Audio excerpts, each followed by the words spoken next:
हैं। सुना है भारत और राफेल खरीद ले, लेकिन ताड़ साहब, how do you see this, ये जो बोइंग फैसिलिटी जो इंडिया के अंदर, जिसका नरेंद्र मोदी ने कल इफ्तिताह किया बेंगलुरु में? मैं समय शुरू तो मैं इस पे करना चाहूंगा, हमारे साथ पाकिस्तान के साथ बड़ी सख्त ज्यादती हुई है। काकड़ साहब गए थे डेवोस में बिजनेस लेने, लेकिन बोइंग चला गया इंडिया में। कोई सब भाई देखे तो ज्यादती है। जिस तरह हमारे फ्यूचर प्राइम मिनिस्टर कहते हैं कि चंद्रयान हमने भेजना था, चला इंडिया का गया है। पता नहीं, बिजनेस हम इलाके में ढूंढते फिरते हैं, वो इंडिया वाले बिजनेस ले जाते हैं। ये ज्यादती है। मैं कहता हूँ ये भाई ये खुला तजाद, मैं कहूंगा इसको खुला तजाद है। चीमा साहब, दूसरा ये है जो मेरे इस पे कमेंट्स हैं, वो ये हैं कि जाहिर है बोइंग अब भारत में बनेगा, उसकी वजह ये अमेरिकन तो काम करने से जवाब दे गए। वो तो कहते हैं हम नहीं काम करेंगे। वो तो बिल्कुल इस वक्त देखा अमेरिका शटडाउन पड़ा है। अमेरिका के अंदर, जिस तरह मैंने आपको एक अर्ज की थी कि इलान मस्क ने आज से तकरीबन 6 महीने 7 महीने पहले कहा था कि अमेरिकन जो है वो काम पे ना आने के लिए एक्सक्यूजेस ढूंढते हैं। जिस तरह वर्क फ्रॉम होम है, फेडरल गवर्नमेंट आज भी लोग घरों से काम कर रहे हैं, जो जिसको कहा जा सकता है कि काम ना करना। और चाइना में उनके प्लांट जो है वो 6 दिन लोग काम करते हैं, 9 घंटे काम करते हैं। बल्कि इलान मस्क ने कहा था कि मेरे जो प्लांट चाइना में है 24 घंटे चल रहे हैं। तो दुनिया मैन्युफैक्चर करेगी।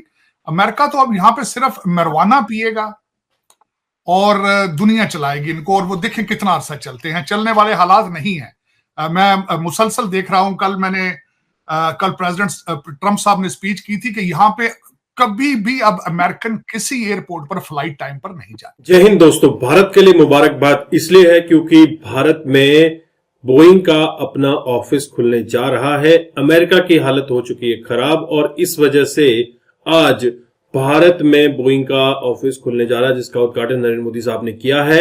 और इसके बाद राफेल भी खरीदे जाएंगे। और गणतंत्र दिवस के मौके पे फ्रांस के प्रेसिडेंट मैक्रों भी आ रहे हैं। ये खबर थी कि अमेरिका के प्रेसिडेंट को पहले इनवाइट किया गया था, लेकिन उन्होंने किसी कारणों से मना कर दिया। फिर फ्रांस के प्रेसिडेंट मैक्रों साहब को बुलाया गया है। अब देखिए किस तरह से भारत अपना गणतंत्र दिवस मनाता है। और साथ ही साथ इस वीडियो में हम देखेंगे तरार साहब के कड़क बयान अमेरिका के बारे में, भारत के बारे में, और साथ ही साथ पाकिस्तान के बारे में। चलिए वीडियो को शुरू करते हैं। फ्लाइटें एक एवरेज हो चुकी है कि 2-2 घंटे डिले होती होगी। बल्कि यहां तक सोचा जा रहा है कि जानबूझ के इस वक्त जो वो बूटाचिंग, हमारे जो फर्स्ट ओपनली गे जो हमारे मिनिस्टर हैं, बल्कि प्रेसिडेंशियल कैंडिडेट हैं, डिपार्टमेंट ऑफ ट्रांसपोर्टेशन के वो इंचार्ज हैं, और वो सख्त तरीन लिबरल हैं। वो कहते हैं कि हम एयरपोर्टों को ठीक इसलिए नहीं करना चाहते, हम लोगों को इनको ट्रेनों की तरफ लेके जाना चाहते हैं। वो कहते हैं हमने तैयारे बंद कर देने चाहिए फ्यूचर में। तो जाहिर है जब बोइंग के ये हालात होंगे यहां पे, जिस तरह आपने खुद फरमाया, मैंने अगले दिन जो लिस्ट आई है कि दुनिया में तैयारों की सबसे ज्यादा नंबर किसका, सबसे पहले इंडिगो जो कि इंडिया की एयरलाइन है, सबसे पहला नंबर उनका था। अमेरिका में कोई इस वक्त तैयारा नया नहीं खरीदा जा रहा, कुछ भी नहीं हो रहा। और उड़ते जो तैयारे हैं उनके दरवाजे खुल रहे हैं। आपने देखा होगा कि अगले दिन, पिछले आज से कोई हफ्ता 10 दिन पहले अलास्का एयरलाइन का तैयारा उड़ रहा था, उसका दरवाजा खुल गया, बच्चे की शर्ट भी उड़ गई उसमें। बल्कि मैंने उस पर ट्वीट किया था कि आज अमेरिका भी बिल्कुल इस तरह ही है, उसका दरवाजा खुल चुका है और अवाम के कपड़े उतर रहे हैं, उड़ रहे हैं। तो बिल्कुल ये बोइंग बहुत बड़ा, मैं समझता हूं मुबारकबाद देनी चाहिए भारत को कि उन्होंने ऐसी इन्वायरमेंट क्रिएट की है भारत के अंदर कि ताकि इंटरनेशनल कम्युनिटी जो है वो अट्रैक्ट हो पहले। और ये एक दिन में नहीं हुआ। मैं ये सुनने वालों के कानों में से ये निकालना चाहता हूं कि इट्स अ प्रोसेस होता है। You have to create an environment जिसमें सबसे ज्यादा जरूरी लॉ एंड ऑर्डर होता है।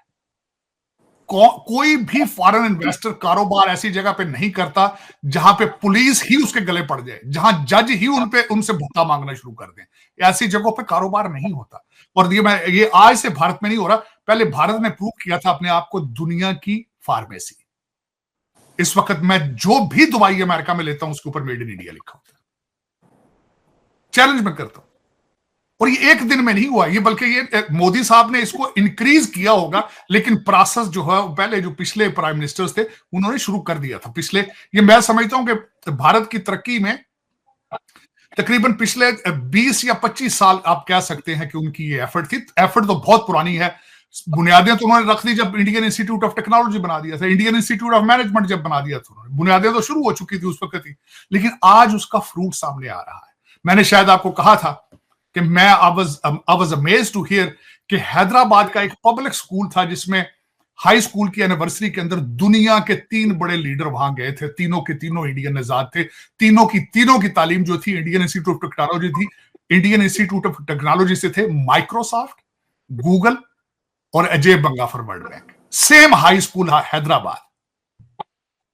और मेरे जैसा बंदा बात करे तो कहते हैं इराक एजेंट बोल रहा है।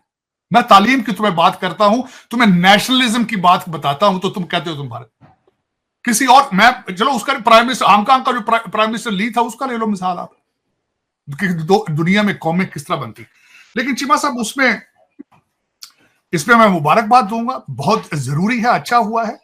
और साथ ही इस पे मैं ये भी बताना चाहूंगा कि आपने जिस तरह बताया कि इमैनुअल मैक्रों आ रहे हैं जनवरी 6 इंडिया रिपब्लिक डे के ऊपर, यहां पे ये भी बताना चाहूंगा दुनिया के अंदर ये इनविटेशन पहले हमारे बुजुर्ग जो प्रेसिडेंट हैं उनके लिए भी थी। एक अफवाह उड़ी थी कि शायद वो भी जाएं, लेकिन उनको ओबामा ने कहा होगा नहीं शायद आप ना जाएं, क्योंकि चूंकि इस वक्त गवर्नमेंट तो ओबामा साहब चला रहे हैं और ये जमहूरियत के ऊपर एक तमाचा है कि एक इंसान का 12वां साल है उसकी प्रेसिडेंसी का आज। और यहां पे ये भी अफवाहें उड़ रही हैं कि अब उसकी वाइफ शायद डोनाल्ड ट्रंप साहब के मुकाबले में आ जाए मिशेल ओबामा। तो ये दुनिया में हिस्ट्री होगी कि एक इंसान ने अमेरिका को 20 साल रूल किया है, ये हिस्ट्री होगी। और मैं समझता हूं इस 20 साल के बाद अमेरिका बिल्कुल इस जगह पे आ जाएगा कि ना बॉर्डर होंगे, ना जहाज होंगे, ना गाड़ियां होंगी, कौम गधों पर होगी और साइकिलों पर होगी, क्योंकि ये इनका इरादा है फॉसिल फ्यूल को बंद कर देना, गाड़ियां बंद कर देनी, बैन कर देनी गाड़ियां। हमारी जिस स्टेट में मैं यहां बैठा हूं, हमारे प्रेसिडेंट साहब, हमारे जो गवर्नर है, उसने यहां पे एक बिल पास करा दिया है कि 2030 के बाद यहां पे फॉसिल पेट्रोल वाली गाड़ी इस स्टेट में नहीं बिकेगी। गाड़ियां भी बंद, हवाई जहाज भी बंद, सिर्फ government operated train and cycles and खोते, ये हमारा सोर्स ऑफ जो होगा ट्रांसपोर्टेशन। तो you can predict our future. तो यहां से सारा बिजनेस तो चला जाएगा दुनिया में, और उसमें सबसे ज्यादा बिजनेस कहां जाएगा मैं बता रहा हूं आपको। पहले नंबर पे इंडिया, दूसरा नंबर चाइना इनके पास फिर भी अभी गुजारा नहीं है। और दूसरा मैं ये बता रहा हूं चाइना भी स्ट्रगल कर रहा है बिजनेस के लिए।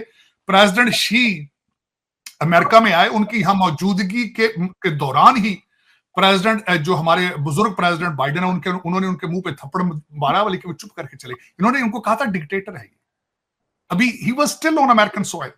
तो वो हंस के निकल गए यहां से। उन्होंने कहा जब दफा करो, ये तो इनका तो कोई फ्यूचर नहीं है, मैं तो चाइना का लीडर हूं, मैंने तो कौम को जवाब देना है।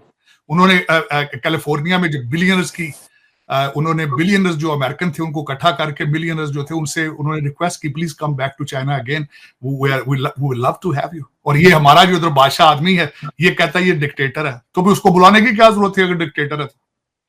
लेकिन चीमा साहब इस वक्त आज की मैं इंटरेस्टिंग बात, बल्कि इस पे एक और मैं करना चाहूंगा, मैंने आज इस पे ट्वीट भी किया है, और क्योंकि उस पे कल जो पाकिस्तान ने रिटेलिएट किया है ईरान की तरफ, चीमा साहब उस पे प्रेसिडेंट बाइडेन से क्वेश्चन किया है किसी जर्नलिस्ट ने। उन्होंने कहा जी आप क्या कहेंगे? उन्होंने कहा जी मैं देखें, ये इस चीज का प्रूफ है कि ईरान को उस रीजन में कोई भी पसंद नहीं करता।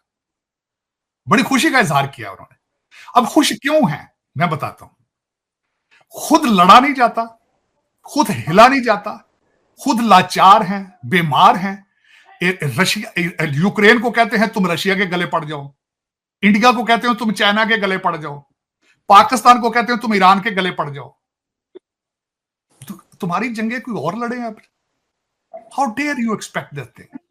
खुद तुम जिस तरीके से भागे हो, वो कहते हैं जूतियां छोड़ के भागे हो अफगानिस्तान से रात के अंधेरे में, तो तुम अब कहते हो दुनिया तुम्हारे बदले ले। अब तो ये पॉसिबल नहीं है।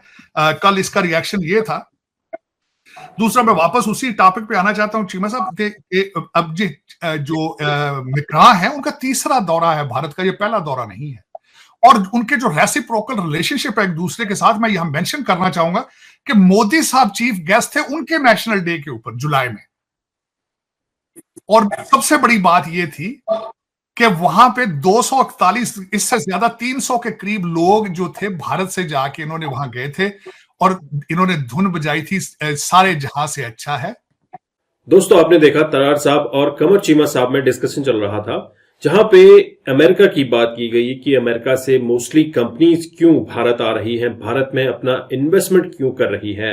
सबसे बड़ी बात, कोई भी कंपनी किसी भी देश में अगर अपना प्लांट लगाती है, अपना इन्वेस्टमेंट करती है, तो वहां का माहौल देखती है। अगर माहौल अच्छा है तो ही पैसा लगाती है, उसको लगता है कि उसका इन्वेस्टमेंट सिक्योर रहेगा और उसको रिटर्न अच्छा मिलेगा, तब पैसा लगता है। ऐसा नहीं कि कोई कंपनी अभी जाकर पाकिस्तान में अपना प्लांट लगा देगी, बिल्कुल भी नहीं, क्योंकि पाकिस्तान के लोग खुद ही सुरक्षित नहीं है। कहां जो इन्वेस्टमेंट आ रही है उसको सुरक्षित रखेंगे।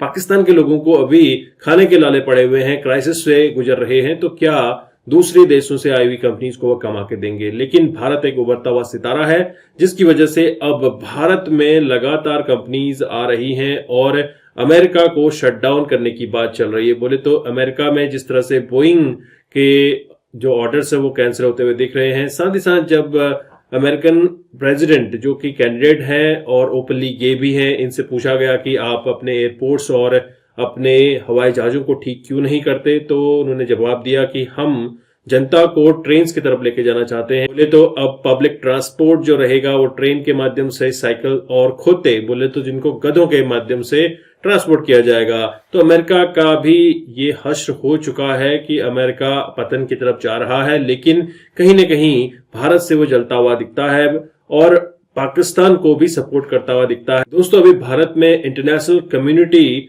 काफी अट्रैक्ट हो रही है, काफी अच्छा माहौल भारत में है और अंदेशा ये लगाया जा रहा है कि 2024 में मोदी जी फिर से प्राइम मिनिस्टर सेलेक्ट होके आने वाले हैं और इससे बहुत अच्छा संदेश जो कि फॉरेन इन्वेस्टमेंट है उसके ऊपर जा रहा है और बड़ी बड़ी कंपनीज अभी भारत में अपना पैसा लगा रही हैं और इससे भारत की इकोनॉमी जिसको अचीव करना चाहता है वो सपना पूरा होता हुआ दिख रहा है। आई होप आपने ये वीडियो एंजॉय किया। मैं आपको मिलता हूं नेक्स्ट वीडियो में, तब तक के लिए थैंक यू। जय हिंद, जय भारत।